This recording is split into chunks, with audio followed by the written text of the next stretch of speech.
Então, vamos dar prosseguimento à correção dos exercícios do capítulo 5 e do capítulo 6.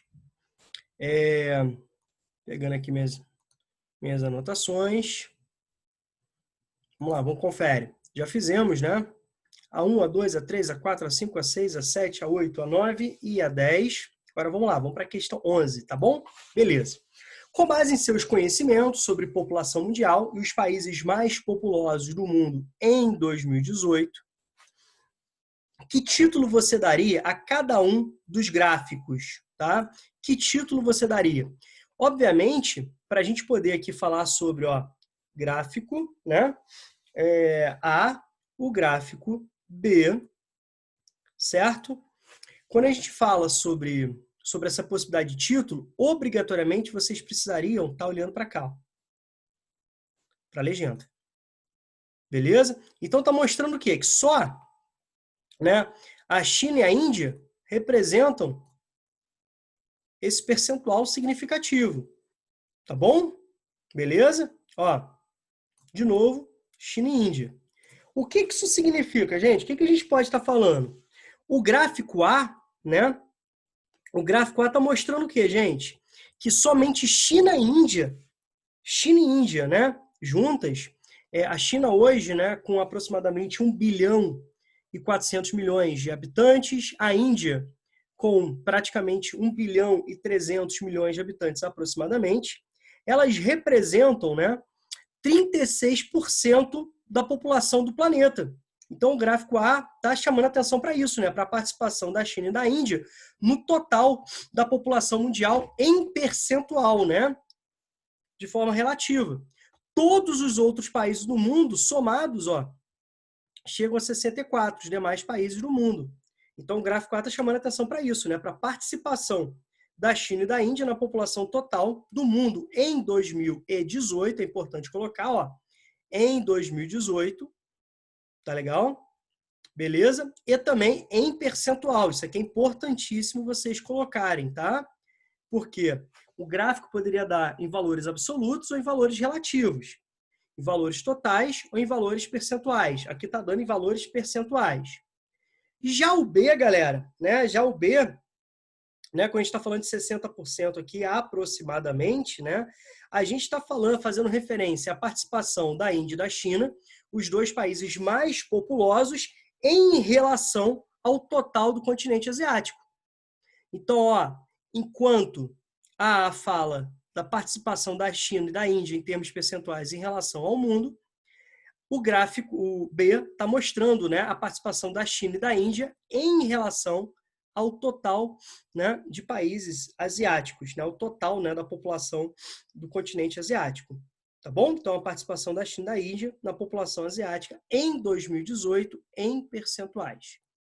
Tá tudo tranquilo? Deu para entender o que a questão 11 esperava de vocês? Show ou não? Tudo tranquilo? Sim. Alguma dúvida, algum questionamento, alguma observação? Não, tá tranquilo. Questão de conhecimento. China e Índia se encontram em momentos diferentes da transição demográfica.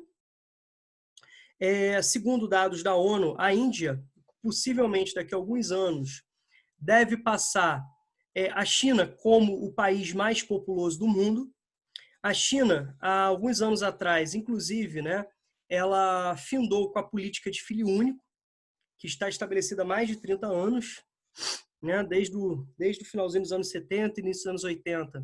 A China passa por esse processo de controle, né, de política de controle da natalidade, e hoje na China nós temos o estímulo do governo para a política de 2 filhos, né? Bacana? Isso tem a ver com as próprias características, né, da própria evolução da pirâmide etária chinesa, as transformações produzidas a partir disso. Então, a China tentando manter-se por mais tempo naquela fase do bônus demográfico, da janela demográfica, né, com um momento de grande potencial econômico, né, uma parcela significativa da população sendo inserida na população economicamente ativa. Tá bom? Certo? Questão agora número 12. Observe a tabela para responder. Países selecionados, área e população. Então, nós temos aqui, o país, né, apresentado, e nós temos aqui, ó, área em quilômetro quadrado e população. Então, nós temos aqui o Turcomenistão, nós temos Gana, nós temos Honduras, nós temos Polônia e nós temos Nova Zelândia. Cada um país, né, com a sua respectiva área em quilômetro quadrado e população absoluta, em população total. Tá bom? Beleza? Vamos lá, vamos ver o que está sendo perguntado. Calcule a densidade demográfica de cada país da tabela. Gente, quando a gente fala de densidade demográfica, a gente está fazendo uma relação direta entre população e área. Tá? Então, por exemplo, o Brasil. O Brasil hoje tem uma população de aproximadamente 210 milhões de habitantes, né? Com uma área aí de mais de 8. O Brasil é o quinto país de maior extensão territorial, né? Mais de 8 milhões, mais de 8 mil quilômetros quadrados, né? Isso dá uma densidade demográfica, a gente relacionando, né, área, população, população e área, na verdade, nós temos uma densidade demográfica aproximadamente no Brasil de 25 habitantes por quilômetro quadrado, né? O que acontece? Não há uma definição, um indicador preciso para isso, mas quando a gente tem uma densidade demográfica que não chegue a 100, a gente fala que é um país pouco povoado, né? Aquele conceito, né, de baixa densidade demográfica, baixo povoamento. Já aqueles países que apresentam densidades demográficas acima de 100 habitantes por quilômetro quadrado, eles apresentam, né, países de alta densidade, né, país com bastante adensamento populacional. Lembre-se que no Brasil a população é pessimamente distribuída. Aspectos físico-naturais, aspectos históricos, aspectos, né, econômicos, aspectos políticos explicam essa grande concentração brasileira, principalmente nas faixas litorâneas, nas porções próximas, né, à costa, com grande concentração da população no Sudeste. Beleza? Então, o Brasil é muito discrepante. Então, nós temos áreas ali com mais de 200 habitantes por quilômetro quadrado, né?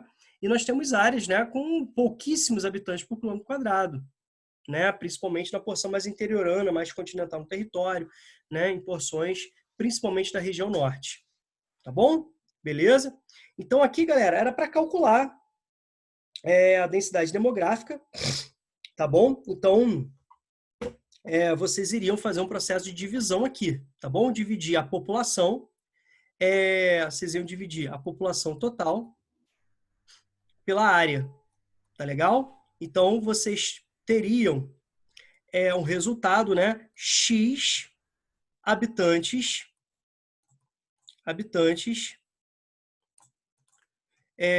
por quilômetro quadrado. A resposta de vocês seria X habitantes por quilômetro quadrado. Beleza? Qual que é a densidade demográfica do Turcomenistão? O que chegou aí para vocês? O que vocês fizeram aí de conta? Quanto que deu? Eu não fiz, não. Quanto que deu? Hein, gente? Quem fez aí? Fala para mim. Eu também não fiz essa. Ih, eu não escutei. Pode falar de novo? Essa eu também não fiz. Ninguém fez a questão, gente? Eu não. Ué, meus amores, tem que fazer os exercícios sempre antes, não é que a gente combina?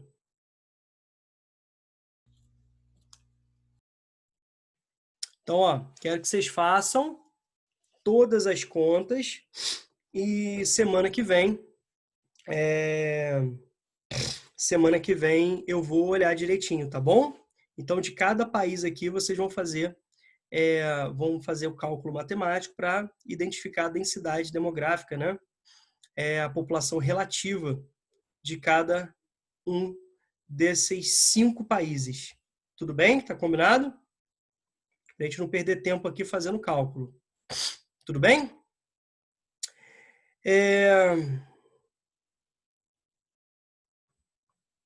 Tudo certinho? Então, vamos lá. Cadê a B? Né? B nós temos aqui. Ué, estranho porque tá diferente do livro, né? Hein, galera? Aqui tá diferente do livro, não tá? Tá, a pergunta é outra. Não faz sentido. Vocês podem ler para mim, por favor? Qual que é a pergunta? Porque a densidade demográfica não reflete exatamente a distribuição populacional territorial desse país. Ah, obrigado, porque não faz sentido nenhum isso aqui. Obrigado, tá? Então, primeiro, a densidade eu já até dei a resposta aí dando um exemplo do Brasil, né, anteriormente.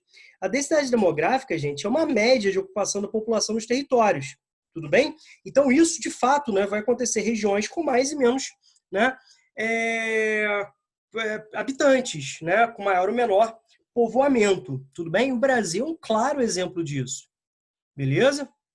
É um claro exemplo disso. Então, a densidade demográfica, de fato, né, ela não reflete um equilíbrio na distribuição da população de um país sobre o território, né, sobre o seu território. Então, existem áreas de maior concentração, áreas de menor concentração. O que é importante perceber também? É que, em determinadas áreas, alguns aspectos naturais, como, por exemplo, áreas montanhosas, áreas muito frias, áreas desérticas, florestas densas, são áreas onde nós vamos ter uma menor concentração de população, por aspectos naturais, não é isso? Menores condições, né? De habitação, de fixação, maiores dificuldades por aspectos ambientais. Por outro lado, a gente pode também falar sobre ambientes socioeconômicos. Então, áreas de maior desenvolvimento econômico, áreas de maior oferta de emprego, áreas de maior oferta de serviços públicos, né? Áreas de maior riqueza e oferta de bens, são geralmente áreas de maior concentração populacional, uma vez que são áreas que atraíram muitos, né, habitantes no contexto de movimentos migratórios. Então, quando a gente fala, por exemplo, né, do Brasil, a gente pega as grandes metrópoles, né, que foram as principais áreas de atração populacional, sobretudo relacionadas ao êxodo rural. Então, a gente precisa ter esse entendimento. A gente vai estudar depois, aprofundar um pouco, né, o conhecimento sobre urbanização, né, nos capítulos mais à frente, e a gente vai perceber isso. E, obviamente, né, no capítulo...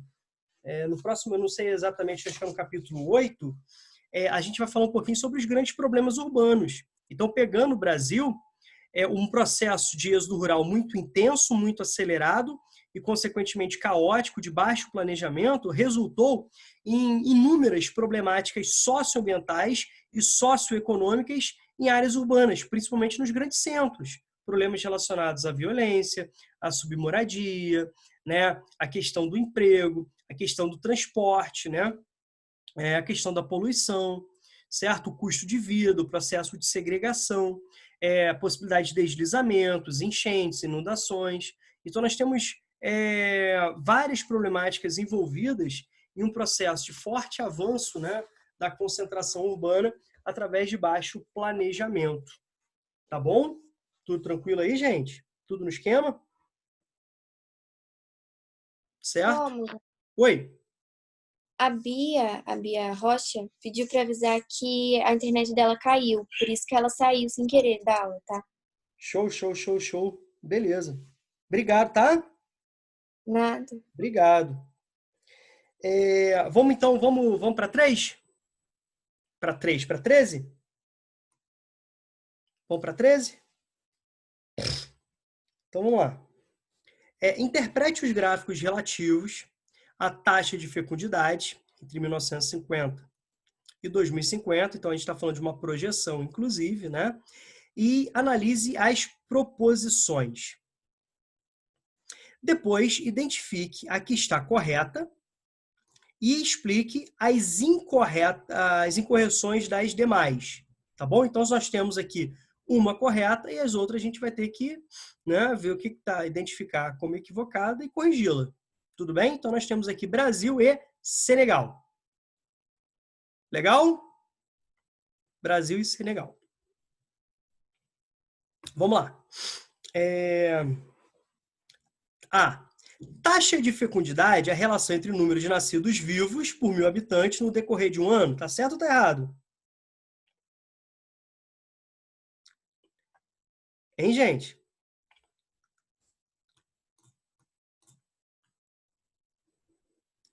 Taxa de... Me ajuda? O que seria aqui, galera? Taxa de... Natalidade. Isso aí. A taxa de fecundidade é a relação entre o número de nascidos vivos em determinado período e o número de mulheres em idade fértil. Tá bom? Aqui no Brasil, por exemplo, a gente fala entre o número de mulheres entre 15 e 49 anos. Então, a taxa de fecundidade ou fertilidade é a relação entre o número de nascidos vivos em determinado período, né, de tempo e o número de mulheres em idade fértil. Tá legal? Essa é a taxa de fecundidade ou de fertilidade. Certinho? Certo? Então, aqui você deveria consertar aqui para Nathalie. Me ajuda? 2 correções. Isso aqui é a definição de natalidade, taxa de natalidade. E segundo, eu preciso que vocês corrijam e apresentem a definição, né, da taxa de fecundidade. De novo, né, é a relação entre o número de nascidos vivos em determinado período, né, e o número de mulheres em idade fértil, né, no Brasil de 15 a 49 anos. Tá claro aqui, gente? A? O item A tá claro?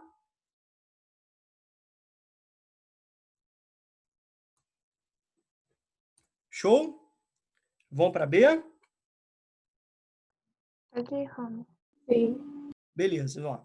Então, as taxas de fecundidade do Brasil e de Senegal em 1950 eram, respectivamente, 6 e 8. Então, 6 para o Brasil e 8 para Senegal, porque a gente está falando aqui na sequência, né? Respectivamente. Então, em 1950. E aí, galera, tá certo ou tá errado? Errado. Como que é a correção aí? Como que a gente pode corrigir? É porque Senegal tinha menos. Não tava 8. Tava acho que 7 ou 6. Então, aqui, ó, quando a gente está falando de 1950, a gente está falando aqui aproximadamente quanto aqui que a gente pode falar? 6,5 está aqui, um pouco mais 6,5, talvez 6,7, pode ser? Ao próximo a 6,7? Pode ser assim, não? E não 8, tá? Pode. Beleza? Então, temos um equívoco aqui. O Brasil tá certinho aqui, ó. Aproximadamente 1950, aproximadamente 6, né? Talvez 6,1, algo próximo. Beleza? Vamos lá para C. Segundo estimativas para o ano 2050, o Brasil deverá apresentar uma taxa de fecundidade de aproximadamente 2,9. Senegal, 2,1. E aí? O Brasil para 2050. Quando a gente fala de Brasil 2050, aqui, ó, tá abaixo da taxa de reposição. Vocês perceberam? Abaixo da taxa de 2,1. Tá? Então, quando a gente está falando aqui no Brasil de 1950, a gente está falando de algo próximo que a 1,9. Então, bem abaixo da taxa de reposição. O IBGE já aponta, né, que em 2050, se tudo seguir nessa projeção, o Brasil pode apresentar um decréscimo populacional. Tá legal? Sim ou não? Sim. Beleza. E Senegal está falando aqui quanto? 2,1, né? Então, algo próximo a 2,1. Então, o Brasil aí que está equivocado. Tá? Então, possivelmente, é a D que vai estar certa, né? Porque está pedindo aqui, ó, a correta. Então, nós já vimos que o item A, o item B e o C estão equivocados. Podemos afirmar que a queda mais acentuada da taxa de fecundidade do Brasil entre 1950 e 2050, se comparada à taxa de Senegal no mesmo período, é explicada pela diminuição significativa das taxas de natalidade, né? Beleza. Pela maior inserção da mulher no mercado de trabalho e pela relativa melhora das condições de vida, saúde, educação, etc. Também pelo custo de vida, por maior taxa de urbanização, difusão de métodos contraceptivos. Tudo bem? Certo? Sim. Então, o Brasil, né, está em condições aí, está em caracterizações aí, né, numa transição demográfica mais avançada que do Senegal. Meus amores, pergunta, alguma dúvida? Não, Roma. Não. Tudo tranquilo? Deu para entender todos os exercícios do capítulo? Sim. Isso aí, então. Que bom. Que bom.